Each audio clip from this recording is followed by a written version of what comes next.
We love hip hop. I have a thought experiment / question. Okay.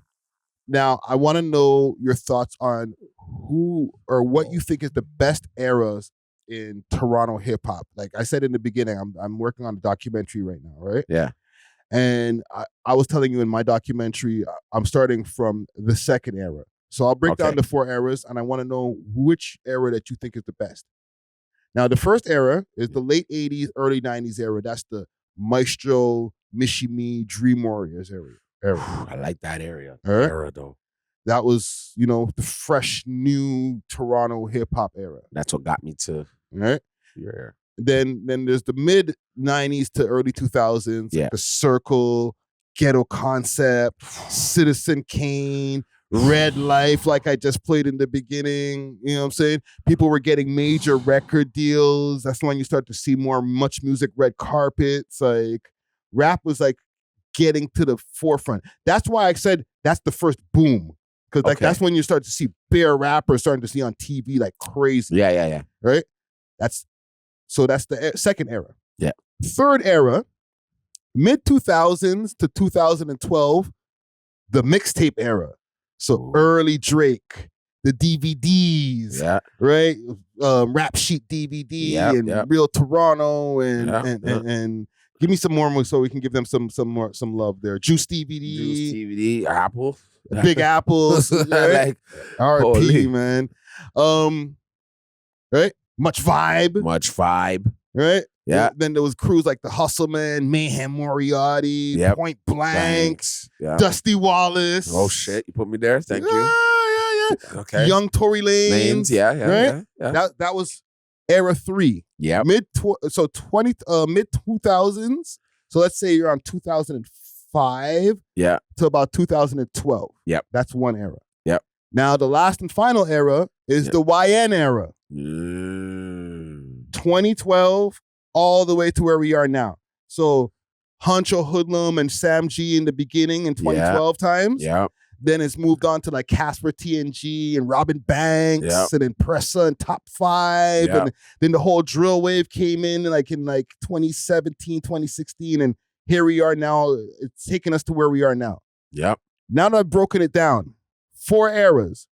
Which one is your favorite era and why? I'm going to give it to the mid-early 90s and 2000s, bro, for me, right? Because that's what built me to come whoop ass in the early 2000s to the 2012s. So they gave me the template, guys like Maestro, shout out. Guys like Cardi, shout out. You know what I mean? They gave guys like me the template to see how they move to like be like, okay, this is what I got to do to get to that level. Yeah. So that's the most monumental time for me in Canadian like rap history for me. Because that's the boom, bro. You never ever see rappers again from Toronto on your actual television, but per se you playing it on a YouTube. Like we used to have to wait for these things, doc. You get what I'm saying? Yeah. And then you wait and Caravana flies by or you see them on the road.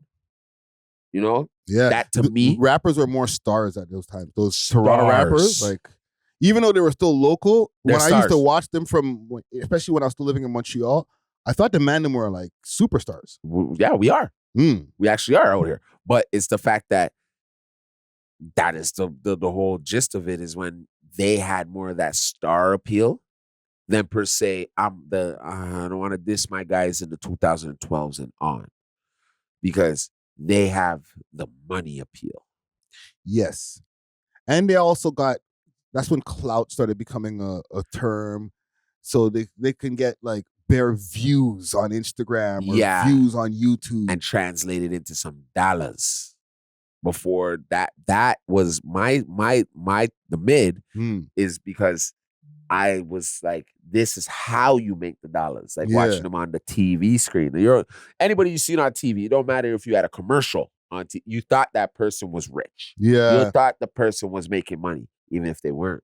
And this time here, you're talking about the mid 2000s to 2012. Yeah. That time right there, the time that your era. Yeah, right? crazy. When there was, and that, like I said, it starts from like the DVDs to Much Vibe and stuff like that. That was very much of a transition period. Yeah. Because I was stuck in a transition. Yes, we've spoken about this multiple times, and I've spoken to other artists about the internet starting to take over, like everything going digital. Yeah. You know what I'm saying? Yeah. Much music not getting as much love anymore. That's why they created Much Vibe, because it's like, all right, we got to find a place to put all these rap videos. But they're also looking for ways of keeping Much Music alive. Yeah. From Bell Media or whatever.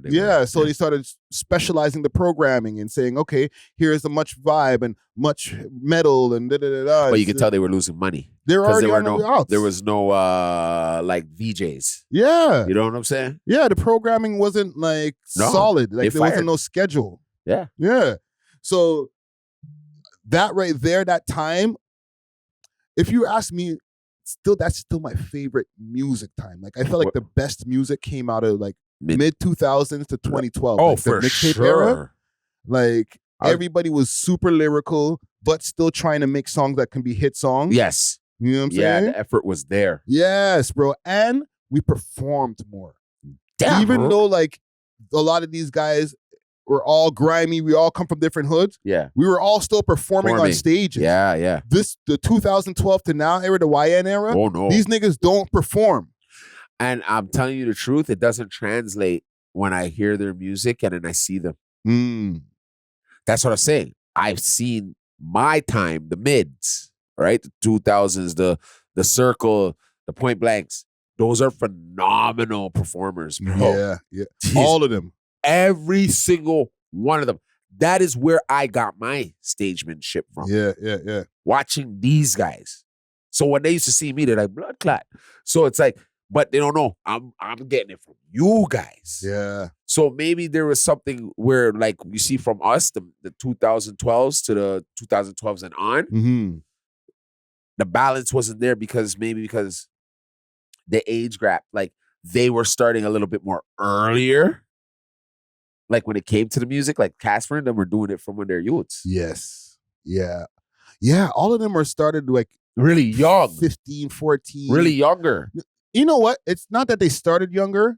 They were visible younger. Because all of us started at that age. Yeah. But we didn't have the ability to put out our music. Yet. Yeah. Right? Yeah. So once we started getting closer to our later teenage times and stuff like that, maybe get demos out or be able to get a music video together by the time we're like 20 or whatever. Now you can see us. Yeah. These mans, bro, by the time they're 15, 14, as long as they can get a video man to come in, yo, what is it, $5? Yo, I made that in the trap last night. Yeah, you know what I'm saying? Or all five of them put in the bill. Yeah, let's do my music video for me and let me upload that to YouTube as like a 13-year-old. Yeah. Voila, here's the first time you see me. Yes, that's what I'm saying. That per se, me, I was stuck in the transition of like, as soon as I got on TV, YouTube came around. Yeah. So then I went viral on the YouTube very quickly. But then after that, young boys have to do their thing. They knew how to be more viral. Yeah. You know what I'm saying? Yeah. That's one thing too. They had to learn how to make themselves viral. Yeah. Because for us to go viral, we had to be on the television. And you had to do certain things. They're a little bit different. Like me running around with a damn mascot with chains on and gold teeth. Like, you gotta understand, like, that was different. Yes. You weren't seeing a puppet on stage with a rapper running up and down with me and glowing lights. Like, you're not seeing that yet. So when it transitioned, I put it on a video off for Much Music, and then you're seeing me on stage with and then you're seeing that goes viral. Those times. Because then YouTube hit, I put them on YouTube, everyone's like, who the fuck is this puppet? Yeah. But you see the things with y'all, our era back in the YouTube times when YouTube Just Bus. It just came out. We didn't understand how to use it as much as like I understand how to use YouTube now. You know what I'm saying? Yeah. So it's like you upload the video and YouTube didn't even work the same. No. You know what I'm saying? So we might not get as much views off of the video on YouTube than what it would have gotten on Much Music, and we can't see the views on Much Music. No. That's another difference too. Last thing. But what you would see is a spinach. Yeah. We can see our numbers. Because the fans can't see our numbers back in the days. No, we can. We could if we can get access, or if we go and, you know, your Nielsen.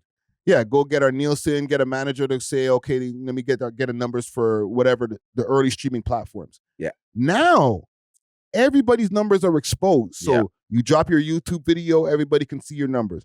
You got the Spotify uploaded. Everybody can see your numbers. Yeah.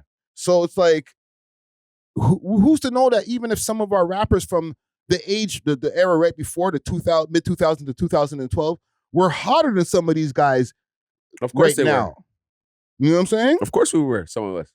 Some for sure, because it's like, well, it depends. Because also once YouTube started to come into play and you can actually see those early numbers, certain mans, like if they don't have like 1 million views now, it's because the numbers weren't popping then.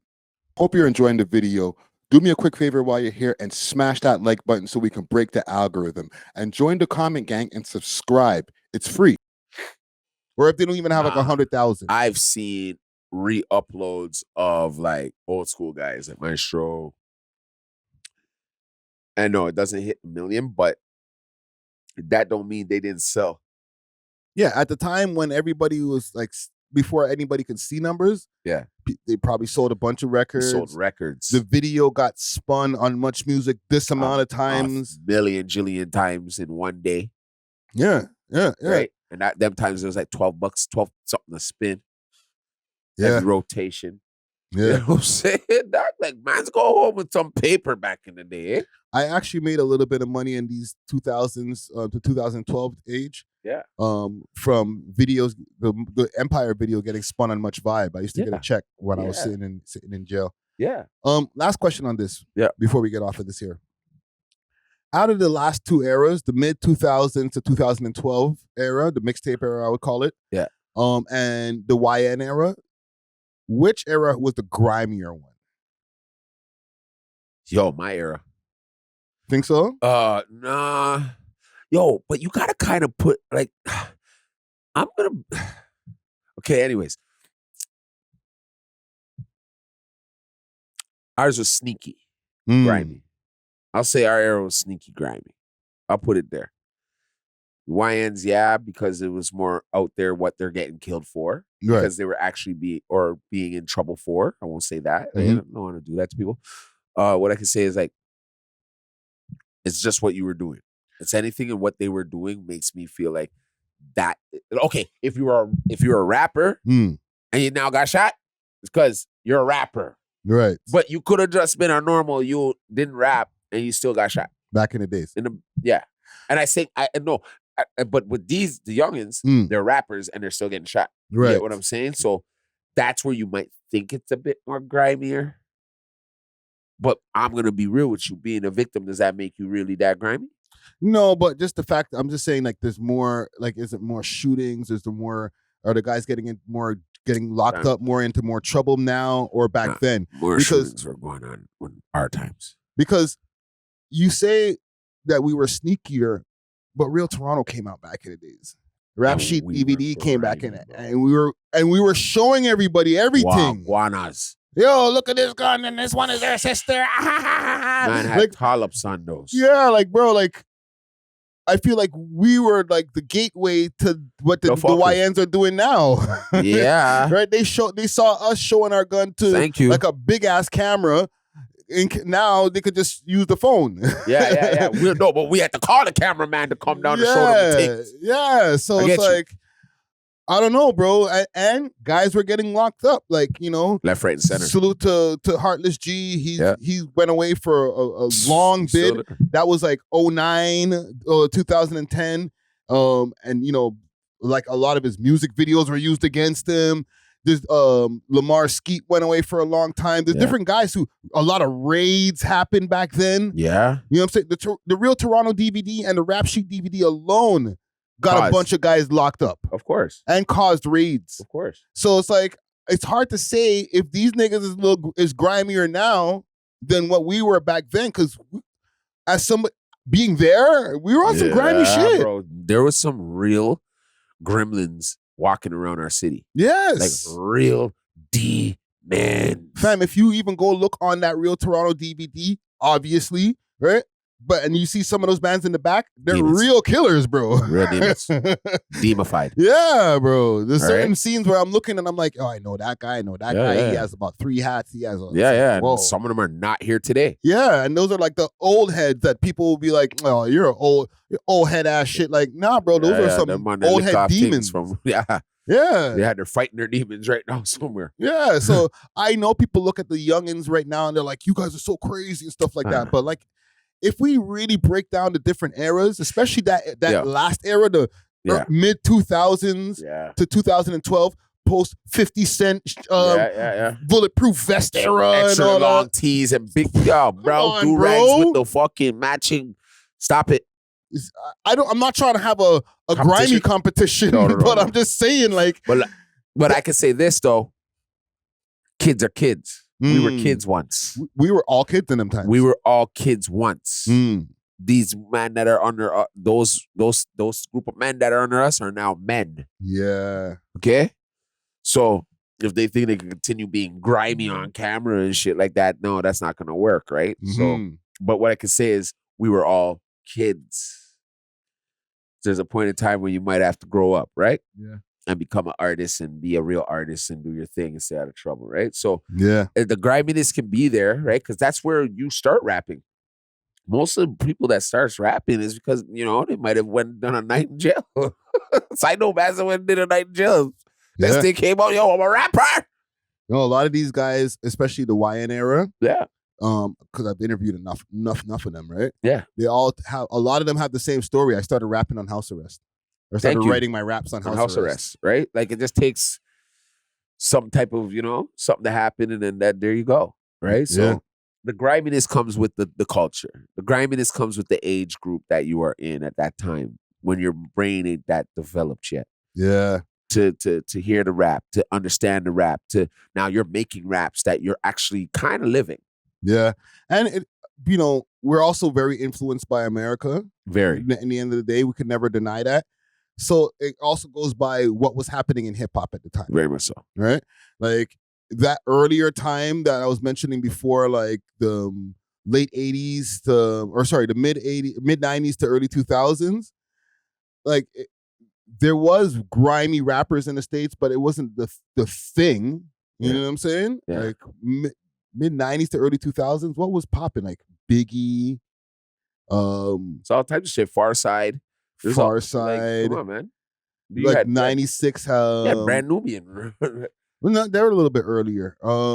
Yeah, but they're still the Diddy era started, the Puffy era started happening around 97. You know what I mean? Like they were before that, dog. They were 93. When I first met Puffy, it's Carabana here in Toronto.